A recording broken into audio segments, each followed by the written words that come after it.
Alright, Landers, so today we are over on BBS Simulator because in less than 12 hours time, we should be getting the mid-month banner announcement for the month of November. One of our last few banners of the year, right? We're getting very close to the end of the year. And as always, though, we're here to speculate, discuss, theorize what we could potentially see, and you lads can join the fun too. Let me know your prediction in the comments below. Now, just a preface, there's a chance we don't get the banner announcement tomorrow. The banners mid-months in particular always get announced on the 16th now, but since the 16th is on a weekend, it should get announced tomorrow. The only time we got a banner announced on a weekend was the part 2, the anniversary, right? Which, to be fair, makes sense. It's an anniversary. It's the one exception Killer will make when they come in to work on the weekend to announce some banners. But this banner in particular, right, was announced like 2 days before, 3 days before even, because again, the news fell on a Sunday. So since the 16th is on a Saturday, we should be getting the announcement tomorrow. And with that said, let's talk about what we could potentially get. So there's 3 predictions that we could see today. Tomorrow more so, and not really, mainly 2.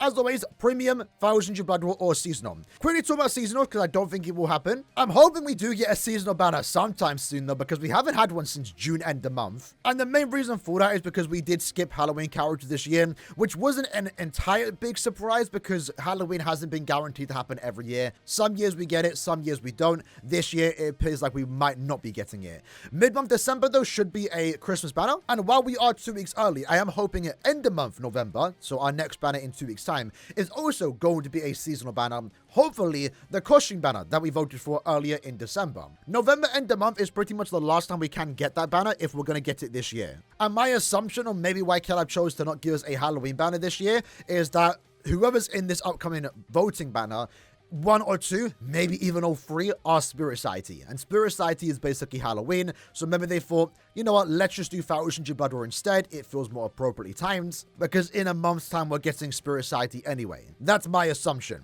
On the topic of premium, always a possibility. Like we saw in the middle of September, we did get premium characters. And when it comes to seasonal or premium character choices here, the characters that you are going to get are characters that don't really have anything big upcoming in the future. Like we can see here, Retsu already had a 1000 Year Blood War unit. We shouldn't be getting a new one anytime soon. Jushiro, I mean, he could potentially get a core 3 character sometime next year if they really want to stretch it and make him a unit. And then Genrosai, I mean, we already had a 1000 Year Blood War anime part 1 Genrosai. Having said that though, we haven't had an anime Bankai Yamamoto from the fight with Yuha Bug, or the fake Yuha. So there's still a possibility we could get a 1000 Year Blood War Genrosai in the future, but with this unit here, it clearly shows that we aren't getting it anytime too soon. But I am holding out for that. I do actually want Core 1 Yama. There's quite a few characters from Core 1 that we are missing that I'm still really excited for, that hopefully we could see next year. Maybe release them in between some other banners to have a core down from Core 2 and Core 3, all those characters that we are getting in the future. Now, if mid-month is going to be a premium banner, what I'm maybe expecting to see, like we saw at the, when Core 1 was airing actually, where they release characters that are somewhat appropriate to what's happening in the anime. Now, these 3 banners right here, none of them are obviously 1000 Year Blood War units. They're premium characters from Soul Society, Turn Back the Pendulum, Fullbring, etc. However, these characters all came out when they appeared in the episodes and did a very brief moment. Like this banner right here came out actually a month earlier, the past Gin, Aizen, and Kaname, and obviously it would have been more appropriately released at the middle of December when we were getting everything with the rain, where we saw a past version of Gin, Aizen, and Kaname. Not looking like this, but it was a past version nonetheless. But obviously since mid-month December has to be Christmas, it made sense why they released these for middle of November. So maybe they might want to do something like that again, and in the episodes right now, characters that are getting the big spotlight is Uryu, Chad, and Orihime. Maybe we could see new characters of them, premium characters of them. Chad and Orihime in particular, at least to my knowledge, hasn't had a character in quite some time. Unless I'm forgetting someone. And we can actually check. When was Chad's last character? I mean, Chad hasn't had a character in over 2 years now. That's absolutely crazy. Uryu also hasn't had a character in 2 years. Now, we know Uryu's going to get a really good character in the future. If you've been watching the anime, I'm looking forward to that. But that's likely not going to happen till maybe next year at the earliest. And then Orihime, I believe it was Mana. Oh no, to be fair, we did have Orihime earlier this year. But we haven't had a canon premium Orihime in quite a while. So that's going to be my first prediction when it comes to a premium banner. At the same time, maybe my second prediction would be the finish up of Fullbringers. Again, Yukio and Ruroka also just appeared in the episodes. Granted, Yukio already got a new character, but we did start the remix of Fullbrings here with Tsukishima, Yukio, and Kugo, but never finished it. So maybe now is a good time to release a Jackie, Giriko, and also Rurika. That would be kind of cool. But what I think the banner also could be is 1000 Year Blood War. Now I know, another 1000 Year Blood War banner. Caleb, calm down, slow down. But what it seems like they might be doing is that with the anime airing right now, we're going to get nothing but 1000 Year Blood War. And if mid-month December and end of November is a seasonal banner, I'm maybe okay with it if this is going to be our last 1000 Year Blood War banner until the end of the year. Because what we saw here with the anime broadcast celebration special, the anime just came back, releasing a massive banner with Rukia, Byakuya, and Renju with a trailer with a big campaign. It makes sense. It makes sense. During big campaigns, we can see that mid-month can be 1000 Year Blood War, like we saw with part 3, the anniversary, and also this banner here with Candice and also Mask. And these banners are also called Anime Broadcast Celebration. I thought that was going to be the end of it, but then again, we skipped Halloween, and then we got another Anime Broadcast Celebration. Now, it's kind of just a name. It doesn't really mean much, but it does mean that the end of month banners have 50 steps. We very well, since the entire Anime Broadcast Celebration is continuing all the way till the end of the year, we could see this banner be 1000 Year Blood War. And maybe further proof of that is the free ticket that we do get for completing 1,000 runs with a new Storyport or Quincy. We're getting another Quincy ticket next week in the middle of the month. So our same reason why we were predicting Quincy's for mid-month last month very well could be the same thing this mid-month. It's not guaranteed because remember we did actually get a Storyport ticket released at the end of the month, but then we got Quincy characters. But even then, if we are to get a 1000 Year Blood War banner, they can really only do Quincy's at this point because they've already mashed out all the Storypors. In terms of Storypors that come to the top of my head right now, we're only missing Mayuri, Rose, and Bankai Senjumaru, and I don't see Bankai Senjumaru being a mid-month. Mayuri and Rose could be, but I'm kind of hoping they aren't. So if we are to get 1000 Year Blood War, well, at that point, it can really only be Quincy's. And on that topic, who could we get? Who could we get? So we have a screenshot right here that does show most of the characters that get a spotlight in Core 2. I think we're only missing Pepe, to my knowledge, and some late game Core 2 stuff like Panida and also Gerard and Lee J, but I don't think we're going to get them anytime soon. So if we are to get 1000 Year Blood War, we've already got Giselle, we've already got a Candice, we've already gotten a Bambietta. Not a Vol-standing Bambietta, but I don't expect to get Vol-standing Bambis this year. Because from the looks of it, every Bambi that we do get is going to be in their base form, and then later, again, likely next year, we are going to start seeing their Vol-standing versions. And on that topic, we have yet to get a Little Toto. So Little Toto does have a chance to be in this upcoming banner, mid-month November, or whenever we do get a new 1000 Year Blood War banner. I'm kind of hoping it's not Little Toto though, in all honesty, because I feel like her first character does deserve to be an end-of-month banner. And we could have said the same thing about Mask, to be fair. Masculine! And obviously he was a mid-month unit, but Bambis are very popular. You know they're going to milk it, right? We had Bambi seasonal banners. Giselle was an end-of-month unit and the Spotlight character too with an EX attack. I want to kind of see that treatment with Lil Toe. Now, Candice was a mid-month unit, but I'm kind of okay with that because she had a seasonal character earlier this year. Not the greatest one, but still nonetheless a seasonal end-of-month unit. And she was also a really good unit back in like 2020. So Candice's first anime character being a mid-month, I'm kind of okay with it. With Lil Toe though, I kind of hope her next character is an end-of-month unit. But if they do make her a mid-month, hopefully at that point, her Volstanic form could actually be a really good end-of-month character. I'm asking, possibility. Again, if they really want to do some late game stuff, they could do a Lige, Panida, and Askin as mid-month units. That'd be kind of weird to see as mid-month, but maybe. It's not 100% not happening for mid-month. I'd be super disappointed if that happens. We already got a mid-month Esnot. Let's not get another one. Right now, Esnot Volstanic is something to be hyped about, and Caleb will be wasting it if they don't make him a super broken end-of-month unit. Sangdu was already done, and again, Mark was already done. So, if we are to get a mid-month, it's really only BG9, Big Robert, Bazby, Little Toto, and also none left. And technically Askin and, the Elite Squad. But I would, exclude Askin here. I don't think Little Toto's first character will be a mid-month, so we can basically narrow it down to 4 characters. Nanana, BG9, Bazby, and also Robert. And also Pepe. Pepe's not on this screenshot. He's also a possibility, especially now that they have released Dominate with Giselle. Maybe they want to release another Dominate unit. That's also a possibility. And I guess the question right now would be, is this banner going to be 2 characters? Is it going to be 3?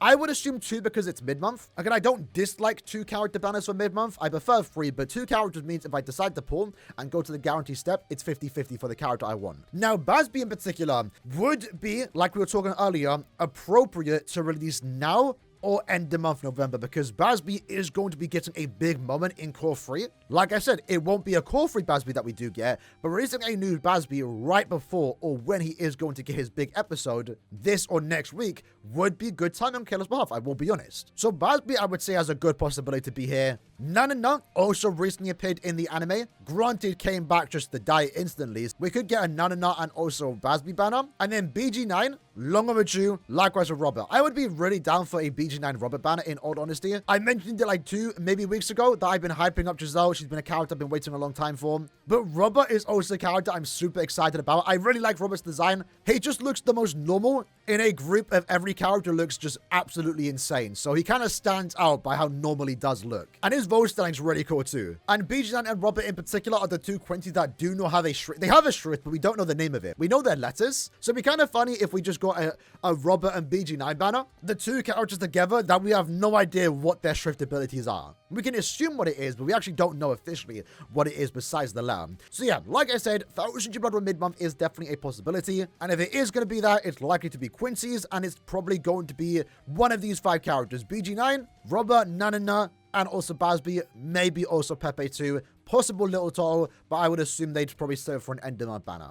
Now, moving away from that, let's talk about what we could potentially see with the type of character they can be. And I will be honest, while Guild Quest focused characters are kind of annoying, especially when we get so many of them back to back, the best thing a mid-month character can hope for is to be a farming character or a Guild Quest character, because their damage output is never really going to compete with end-of-month units. And Shinji is a prime example of a mid-month character done right. He was clearly designed for Guild Quest, but wasn't given any Guild Quest specific skills. So outside of Guild Quest, he is a really fun and cool unit. And that's what I want to see for mid-month characters. Clearly be designed to be used in Guild Quest, but don't give them Guild Quest specific skills unless they are a NAD character. Which even then, I don't even want to see. Now, if you aren't already aware, next week, we are going to be getting 2 Guild Quest phases with the Nightmare difficulty. And what they usually do with that is to promote a new character released in a new banner. Phase 2 in particular is going to be the ranged Aranka Guild Quests. And the final boss is going to be a power unit. That obviously is to show off the new Bambietta that we just got. But we very well could maybe be getting a new ranged Aranka normal attack damage character, which we haven't had in quite some time. We don't really need it, but that could be a possible character that we see in this mid-month banner. What I think is more likely, though, is that we are going to get a hard character that is a melee Sniper killer. Now, with that, what type of character could they be? A normal attack damage unit or an SP unit? I would prefer SP, but they could be normal attack damage. And if we actually look at our melee Sniper killers, I mean, to be fair, the chances are here it's going to be a NAD character. There is no way they're going to release a mid-month unit that tries to compete with any of these 4 characters here. And they could pull it off. They very well could pull it off, but I think many people are super comfortable with using Yachiru and also Ichigo as a lead. I was going to say more options is never a bad thing, but this Guild Quest has plenty of options. So chances are they are going to be a normal attack damage unit. And if we actually specify with the skill Flurry, when was our last melee Sniper killer? That is a normal attack damage unit, and in that case, it was early 2023 with Ishin. And even then, he's not even, I mean, he's a good character to be fair, more of a brave battle unit. Our last normal attack damage character technically designed for Guild Quest was Byakuya, and he came out at the start of 2021, I believe. So it's been some time. So chances are, one of these characters in this banner is going to be a melee normal attack damage character for the melee Soul Reaper Guild Quest. And I guess preferably if they can be a team booster too, that would be great. This Guild Quest has always been lacking a really good team booster. It hasn't been too bad, to be fair, because you do have access to Yoruichi, you have access to Chad and also Oetsu. They're good enough, but you know, compared to some of the other phases, they are lacking a newish character that has a good damage output with a team boost. But then again, the unfortunate thing about this character is that we just aren't really going to need it. Because, like, Yachiru clears. Like, you're probably going... Maybe that's a good thing, too. If this banner is Faushinji Blood War, you know, you could say we need a cooldown. Well, this very well, even if it is Faushinji Blood War, be a cooldown in terms of needing the character. Because is this character even going to make an impact on the team that you want to use? Because surely Yachiru, with her team supporters like Shinji and Akon, is going to be enough. And Yachiru is a character that's a year old at this point. People have pulled her multiple times even. She was in 2 of the biggest banners this year, Part 2 Anniversary, and also the Rukia Renji Byakuya banner. So chances are, you know, if you were playing during those big banners, you might have her duped out. So even less reason to pull for this new normal attack damage character that might not even make a difference. And that's kind of what we saw, to be fair, with the melee Captain Guild Quest where we did get Toshiro. You know, sure, good unit, nothing really wrong about him. He's just in a Guild Quest that doesn't need him because Yachiru is so dominant. In terms of the other characters, assuming it is going to be hopefully not a 2-character normal attack damage banner for Guild Quest. That would be kind of annoying. But if it is a ranged flurry character for a rank, I mean, they're fine. They really are. Like, sure, they could go for a new one, but in terms of boosters, you have access to Aizen and also Rukia. Aizen, of course, is still a great Nat unit, and while no one really uses him, to be fair, Noritora isn't bad in terms of damage output. Again, only Flurry 1, to be fair, but, you know, he has what you want. He has what you want when it comes to Guild Quest content. So as for that second character, maybe even third, if it isn't Faoshinju Blood War, they can really be anything. We don't have a Guild Quest schedule to know what we are upcoming. But again, I'm gonna say it every time, I really want to see some type of farmer here. I know you might make the case that we don't really need any farmers anymore, because we have plenty, but still, in general, we haven't had a farmer since end the month of June. Like, come on, where is it? What are we waiting for? Maybe slow them down, but still release them every now and then, right? And again, power farmers is lacking. We haven't had one in quite some time. We are still lacking a plus 10 super links of farmers. So that would be kind of cool to see released for mid-month, especially. More chance to get them if you do want to pull. So when I say live, that was the video for today. Mid-month banner announcement tomorrow. Looking forward to it. Is it going to be premium? Is it going to be Faoshinju Blood War? If it is, who is the character going to be? Well, we'll find out in less than 12 hours time. Remember, leave your prediction in the comments below, and I'll see you later next time. Take care and peace.